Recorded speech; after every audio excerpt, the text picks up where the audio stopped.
honored to be talking to you about what may be the most universally relevant topic in spring 2021. We're going to be talking about stress prevention and management.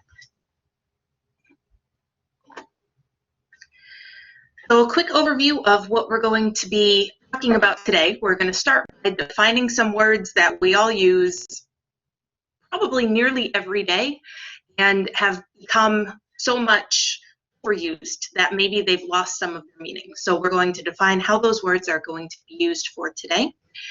Then we're going to talk about something that's really important, the difference between stressor and stress response. This is something that I think we all have some intuitive understanding of. I think most of us have probably never stopped to separate out what these two things are and how they relate to each other. Then we're going to talk about ways to prevent stressful situations from happening, particularly through time management. And then we're going to be looking at some ways to recover once we are in a state of being stressed out and needing strategies to cope. This is a very unique time, and maybe even more so for our students.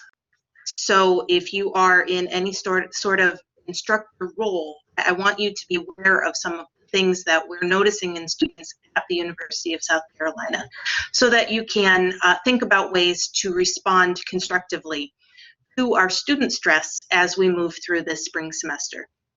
And there'll be a slide with some emergency resources at the very end, lots of websites and phone numbers. This might be something you want to take a screenshot of or download later, so that way you have those resources all together in one place if you ever need them or have a student or family member who needs them. So we use the words stress and coping and triggers or triggered every day. It seems like we're hearing these words and they've almost lost meaning to us. So starting with stress, its most basic denominator is anything that needs a resource. Stress can be internal. It can be our own thought processes, our own health issues. The way that we talk to ourselves can be a source of stress. And stress can be external. It can be things like conflict or deadlines, the work that we have to do every day.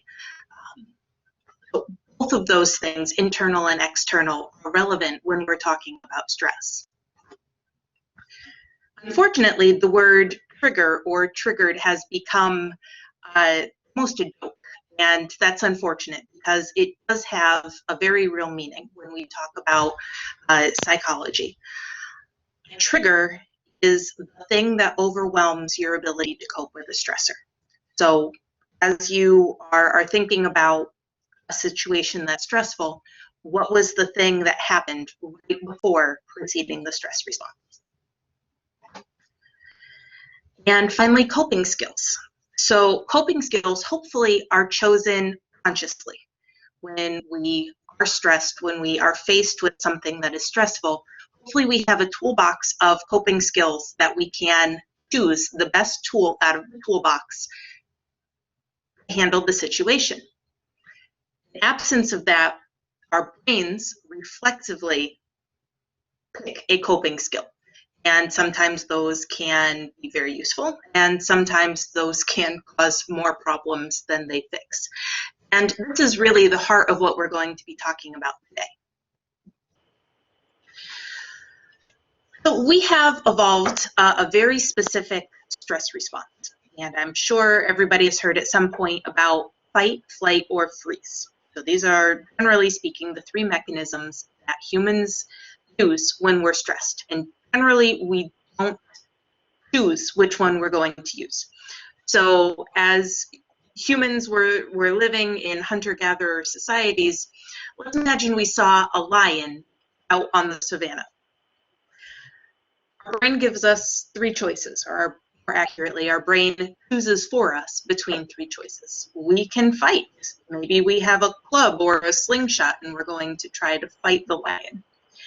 Flight, we could try to run away. Maybe our brain decides our best chances of survival are running as fast as we can away from the lion, and the last option is to freeze, in which case we would play dead.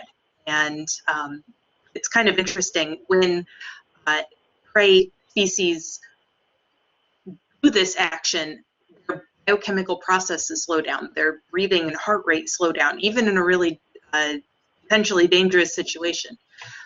And when an animal does that, when they choose the freeze response, there's this thing where predators are less likely to eat something that's already dead. That hunting and the kill of the prey is an important part of the process. So you're less likely to get eaten if you can pretend to already be dead. The problem is fight, flight, and freeze don't work very well for our current stressors. Things we're dealing with now are overwork. We have too much grading, too much reading, too much writing to reasonably get done. Sometimes, especially right now, we're working in new and different and challenging circumstances. Maybe we're working from home. Maybe we are also caring for young children who are out of school because of the pandemic. We have technology issues. We have deadlines that may seem just unreasonable.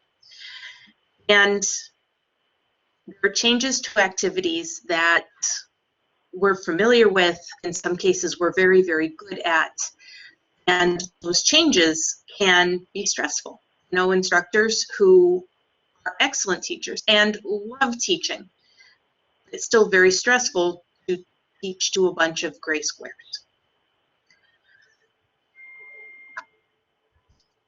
So the problem is, our stress response is perfectly evolved to handle an environment we no longer live in. So what we need to start doing is separating the stressor from the stress response. Okay? So when we find ourselves in a stressful situation, I think all of us, I can say with confidence, if we've made it this far in academia, are really good at handling stress. We're really good at sending a professional email when maybe we'd rather send a less professional one. We're really good at having difficult conversations. We're really good at finishing jobs that maybe we're not so enthusiastic about finishing. We're really good about starting over things when mistakes happen and things go wrong. We can handle, most of us, most of the time, the practical aspects of handling a stressful situation. Our problem is when we don't manage the stress response well, when we don't handle the feelings of being stressed well. And if we don't consciously choose a strategy to cope with those feelings of stress, the brain chooses for us. That's just the way the brain works in this situation. So you might find yourself feeling really frustrated about something that wasn't that big a deal, or having outbursts about things that aren't that big a deal. You may overreact to small things. On the other extreme of the spectrum, you might find that you're feeling numb or paralyzed or shut down. Lack of healthy coping skills, in a lot of cases, leads to alcohol and drug abuse. We can see poor sleep habits, either not sleeping enough, experiencing insomnia, or sleeping too much in some cases, and all the way to clinical anxiety and depression. I can give you a personal example. Last week, I found myself driving to my house in the evening, and for some reason, my brain decided it wanted to replay this old unresolved argument I had with an assistant principal in 2015. I was all angry about the situation all over again. I haven't seen that assistant principal in 4 or 5 years. We'll probably never see them again in my life. I have no idea why my brain decided then and there that it needed to rehash that very old argument. We do that. I think a lot of us do that maybe more of the time than we want to admit. So the healthy alternative here is to consciously build a toolbox of skills that we can use when we are faced with a stressful situation. Then we can consciously choose the tool from the toolbox that is going to help us to resolve the situation as best as possible. Then instead of getting stuck, we can just move forward. We don't have to have the argument in our head with someone we don't like 5 years later while we're driving home randomly one day.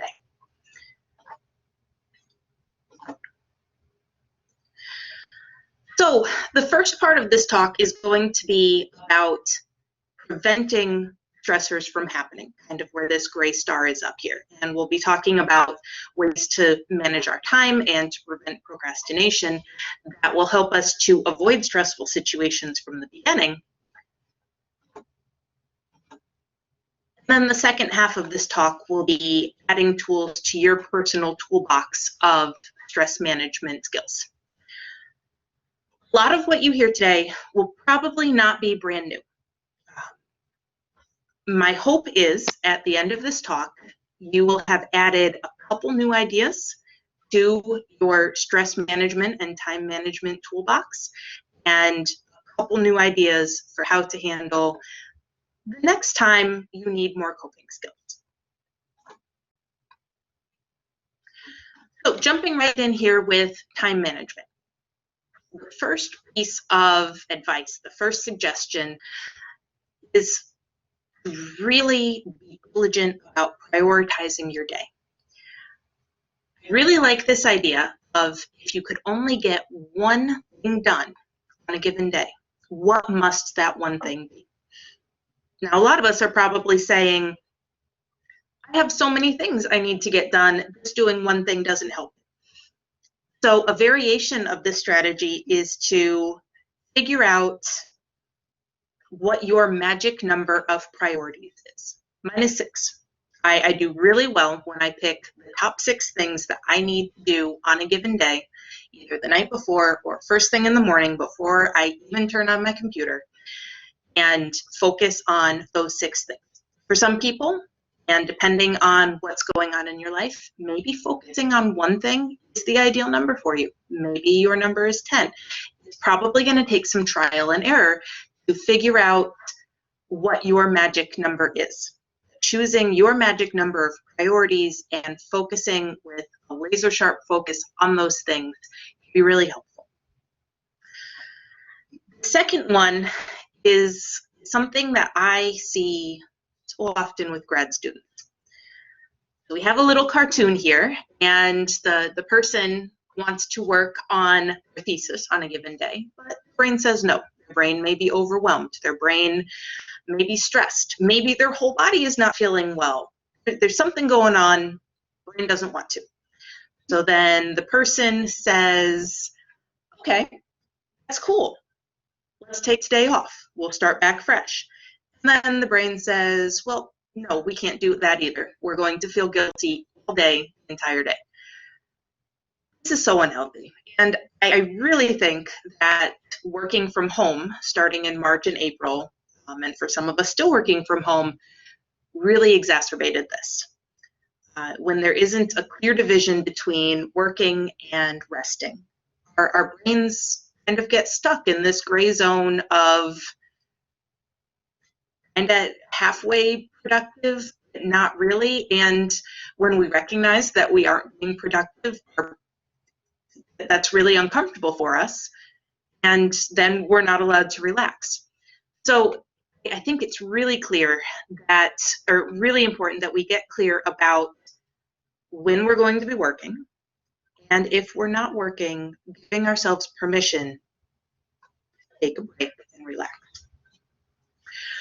The next idea here is to make your breaks productive. We cannot work full speed 10 hours a day, at least not for very many days in a row. But when we do take breaks, an idea here is to make them what you might call productive breaks. Okay, so I know a grad student who will take a break and spend 3 to 5 minutes doing a little Spanish exercise on an app on their phone. I know someone else who takes 5 minutes to walk around the building and then comes right back and gets to work. Another really good idea, drink some water. We are almost all dehydrated nearly all the time. Drink some water, it's good for you. This next suggestion is not one of my favorites because I think it has the potential to be misused. But I know some people who think academic Twitter is a great thing for a productive break. The danger is it can lead into scrolling on Facebook and getting caught in that cycle. So maybe consider whether academic Twitter is a gateway drug to social media or whether it's productive for you. Right, time blocking. So I think probably most people have heard of time blocking in some form or fashion. So the key to time blocking is to choosing a time, choosing a task, and turning off everything else, including emails, including text messages, including Instagram, including Snapchat, and only focusing on one thing for the period of time that you determine. This can be tough. We are not good lately at being disconnected. But humans are really bad at multitasking. We want to think we're great at it. We are not. None of us are. The ones who think we're best at it are actually worst at it. If you decide to try time blocking, really, really, really minimize interruptions that you tolerate. I like to think of interruptions as if it doesn't require a trip to the emergency room, it's not important enough to interrupt time blocking time. Variation on this is the Pomodoro technique. And Pomodoro comes from Tomato, the original guy who did this, had a little tomato-shaped kitchen timer. So the idea is you choose a task and you set a timer for 25 minutes and you work nonstop for 25 minutes. That's it, just 25 minutes. Then you take a 5-minute break and you repeat this. And after you have 4 Pomodoros, then you go ahead and take a longer break. This is another thing that maybe you need to play with to get the timing right for you. I find 25 minutes is too short for me. 45 minutes with a 15-minute break is kind of my sweet spot for timing on this. So if you're going to try this, try it with kind of an adventurous spirit. Think about at the end of your Pomodoro trial, what worked well and if it could be tweaked to work better for you. And then the last thing I have here is extended times. There are projects, there are ways of thinking that just need longer time and need almost to physically remove yourself from your normal environment so you can be in a new environment without the distractions. Work on things like structuring out a new paper, designing a framework for a big experiment or a set of experiments that you're going to attempt. Creative work really lends itself well to larger blocks of time, even 2 or 3 consecutive days. And I think that this is hard, especially if you're a grad student. It's something to keep in mind. You may have the opportunity to do this, or you may want to talk to your mentor or your PI about how to make this work if you think this is something that would benefit you.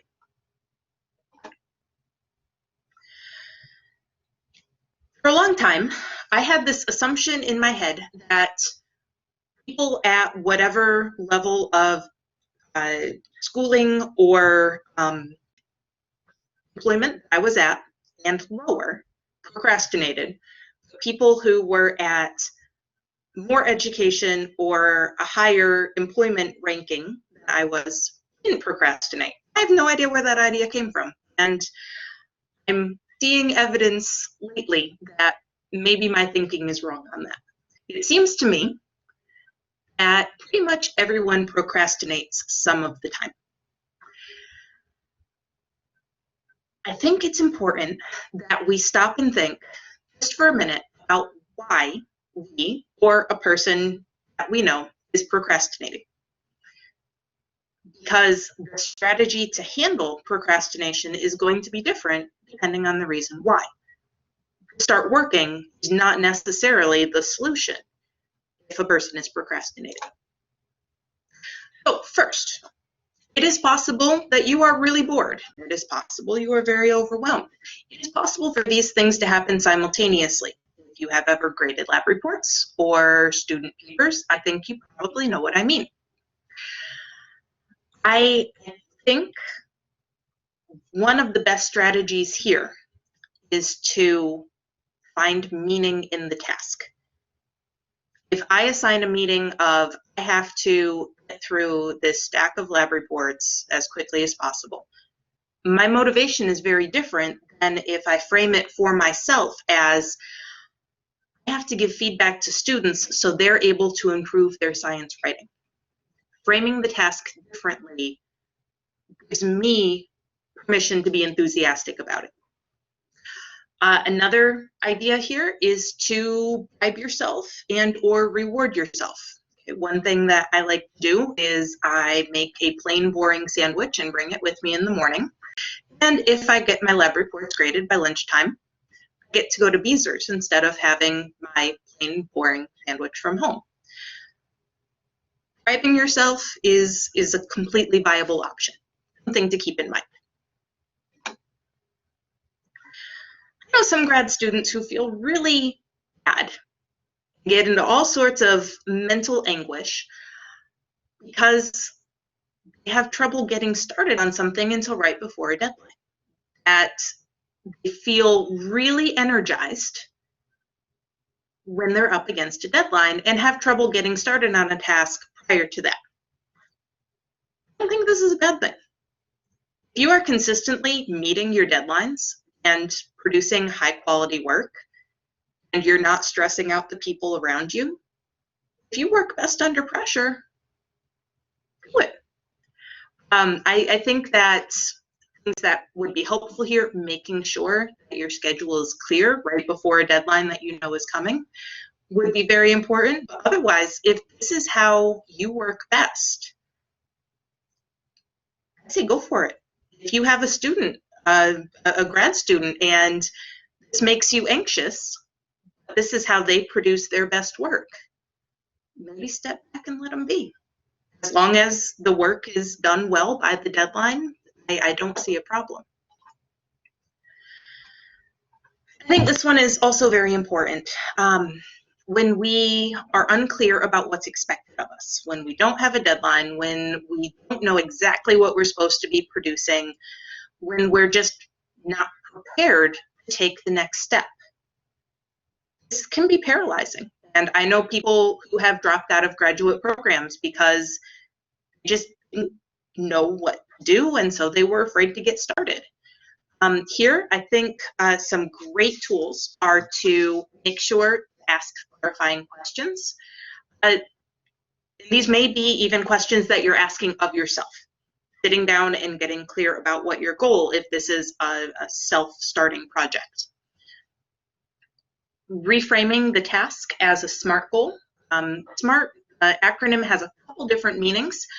Generally specific, measurable, then either achievable or attractive, and relevant and timely. And there's lots of resources on the internet about writing SMART goals if that's something you're unfamiliar with.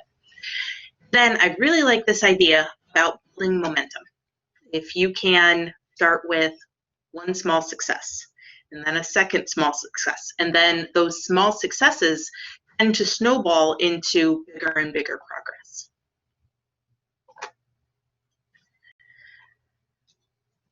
This one is specific for the perfectionists in the room.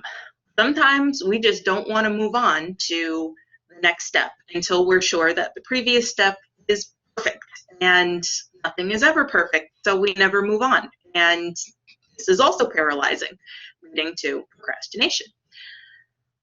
My recommendation here is to decide in advance what level of quality is acceptable for the draft you're working on. First draft, second draft. Get to that level, and then this is where you just have to force yourself to do it. You have to force yourself to go on to whatever is next. If you look deep inside yourself and you're finding that your reason for procrastinating is you've just lost interest, either in a project, in a degree program, or even in an entire field of study, field of work, this is a different beast entirely. This is a different challenge that requires much deeper thought and consideration. I would really suggest that you examine and think back about what happened right before your attitude changed. I've seen this happen several times with people who got some really negative feedback on something, then all of a sudden lose their enthusiasm. The challenge might then be to reframe what that feedback actually meant and its validity and how to approach getting that feedback. Another way to handle this could be to talk to somebody in your field who is always enthusiastic about what they're doing. I think we all know that person. And see if you can catch their enthusiasm, if that conversation sparks your caring about the project, the field, or the degree again. And finally, it's possible that it might be time for a change. And that's okay too. You are not committed to any project or degree program or field for the rest of your life if you are no longer enjoying it. If that's the right decision for you, it's okay. All right, and the last one here is very possible and very common to have symptoms of anxiety and depression that lead to severe procrastination. So ways to recognize kind of the border of procrastination for one of the other reasons and moving into a more clinical issue with anxiety and depression. There's several areas of your life that you feel like you've lost interest in, or are you constantly overwhelmed no matter what your situation is? Those two things can give you clues that it's more of a clinical problem than a situational problem. So we have lots of resources on campus for counseling, both virtually and therapy assisted online. Those links are at the end, and I'm sure searching sc.edu can help you find those as well. And I really want to stress here that these are biochemical imbalances in the brain. A person who is experiencing anxiety or depression that is leading to a temporary problem with productivity doesn't mean that person is any less intelligent or lacks willpower or has abilities that are not equal to their peers. This is a biochemical problem, and need medication or therapy to move through depression and anxiety should not just be encouraged, but should be normalized. Like it's normal for a person with type 1 diabetes to need insulin, or it's normal to need physical therapy after an injury so it heals properly.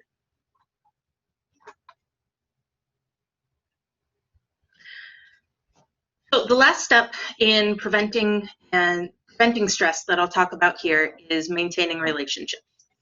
There's lots of anecdotes out there. I haven't been able to find any good statistics, but grad school and academia, we know, are really difficult on interpersonal relationships. They demand a huge amount of time, and stress itself can make interpersonal relationship complicated.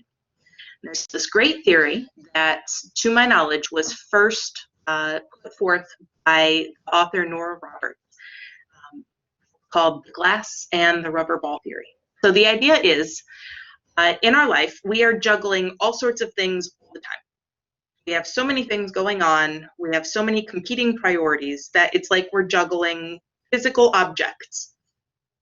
Those objects are not created equal. Some of them, if we drop them, it's no big deal. Others, if we drop the ball, it can be devastating. So I'll give you a couple examples here.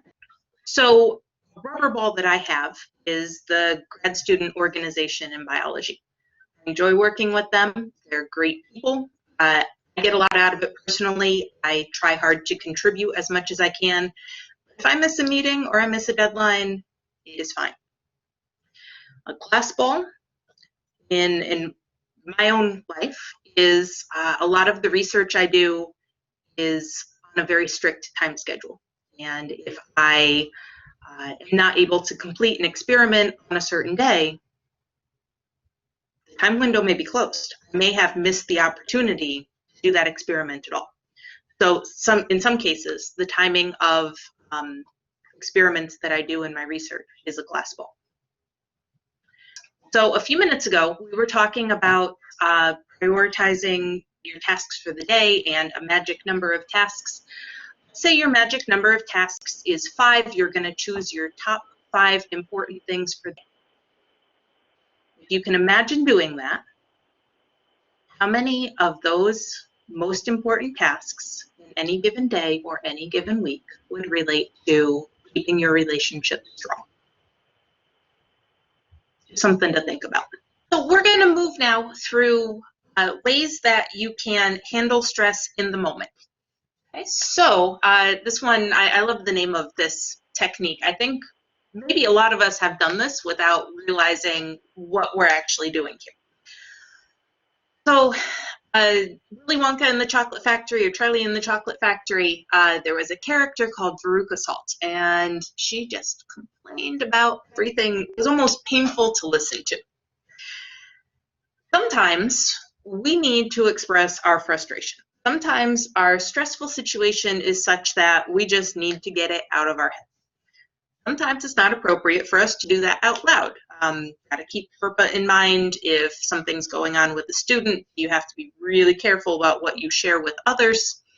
So a way to handle this is to get pencil and paper or a little notebook, whatever you want to use. Set a timer. That's a really important step here. You want to have a bookend on your Farook Assault time. And spend 5 to 10 minutes writing down, processing through all the ways and all the reasons that the situation sucks. Because sometimes we just need to get it out of our head. And that's normal and that's fine. A lot of people will find, if it's more of a minor kind of thing going on, that you kind of get tired of yourself after 2 or 3 minutes and you're just done. You're over whatever drama you had built up in your head. The other side of that, sometimes we get to the end of 10 minutes and we realize there's still a lot more to the situation that needs to be processed through. And if that's the case, trying other strategies would be really beneficial.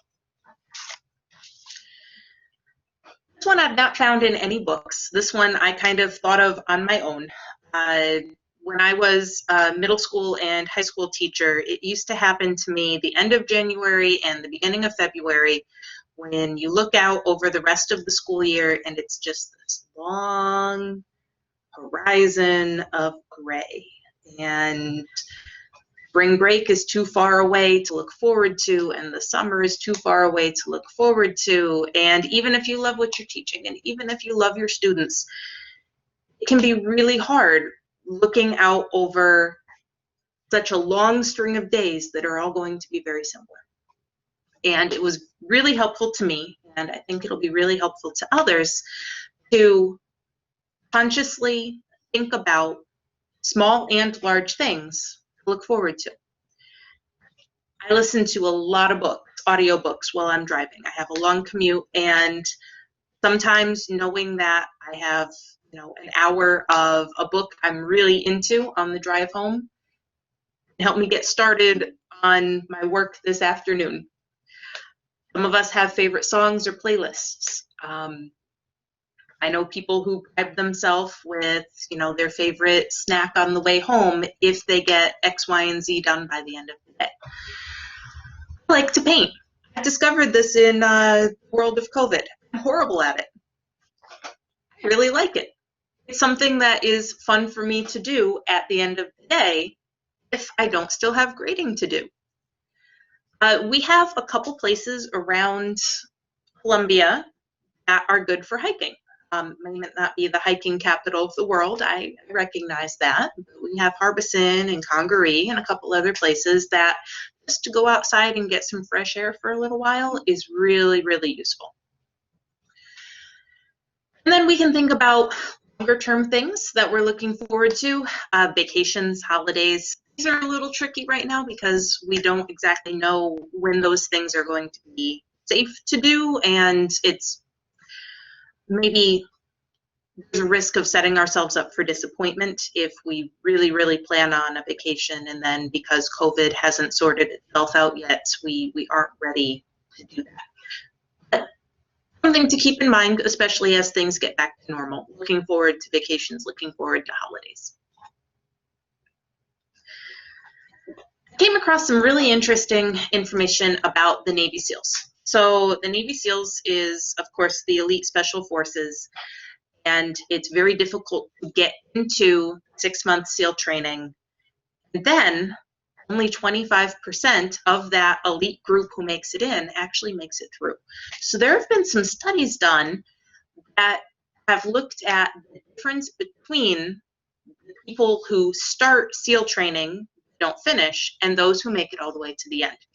And those big traits that lead to success for SEALs can be distilled down into 4 things. The first, very, very short-term focused goals.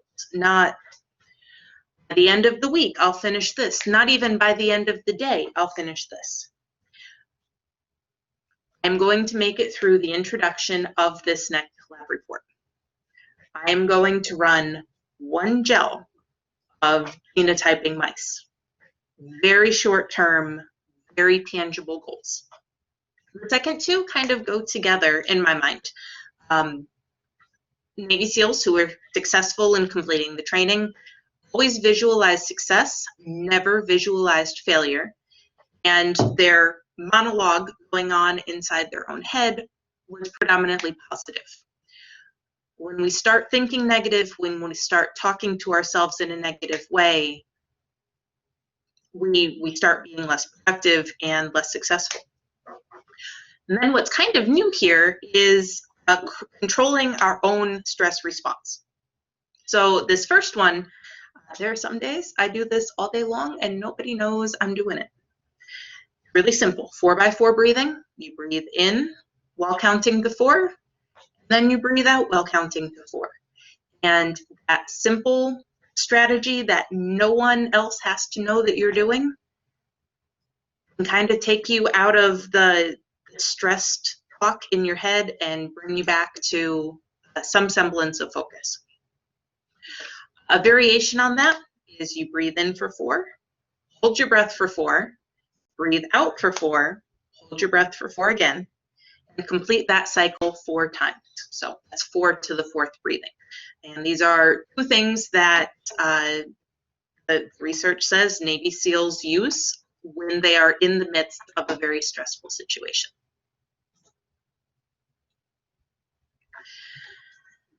Sleep and exercise to me are pretty intuitive here. Everybody needs a different amount of sleep. I know there's some people who say 8 hours is absolutely necessary for everybody. I don't buy it.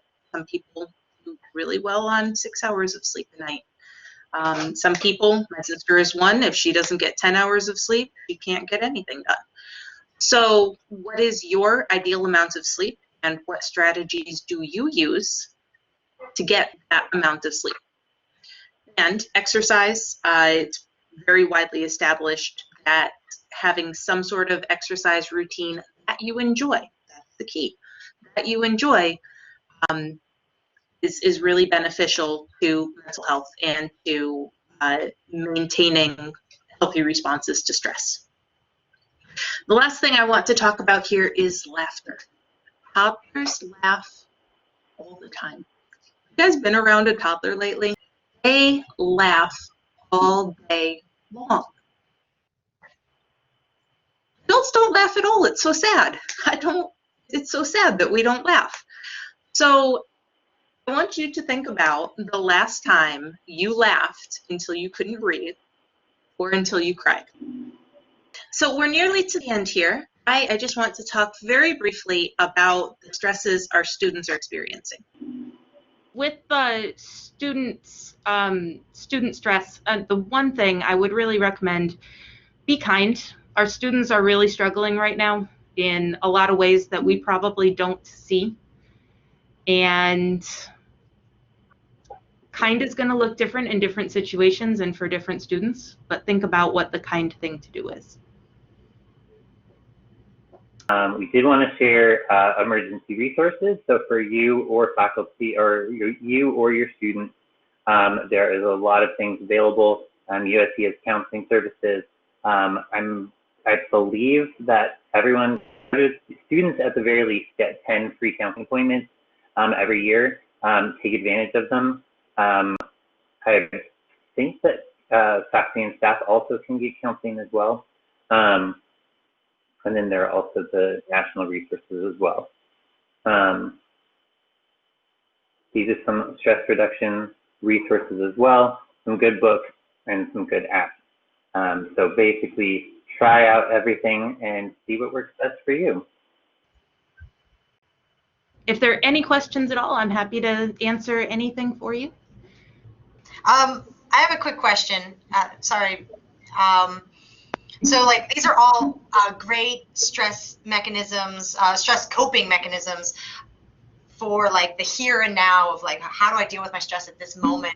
And this is the beginning of the semester. I'd say, you know, for the most part, I feel like I'm on top of things. But is there any suggestions for dealing with long term before the semester gets ridiculous, before we're thinking, oh my gosh, how am I ever going to make it to May? How do you handle like that? Looking at the long term. Yeah, I think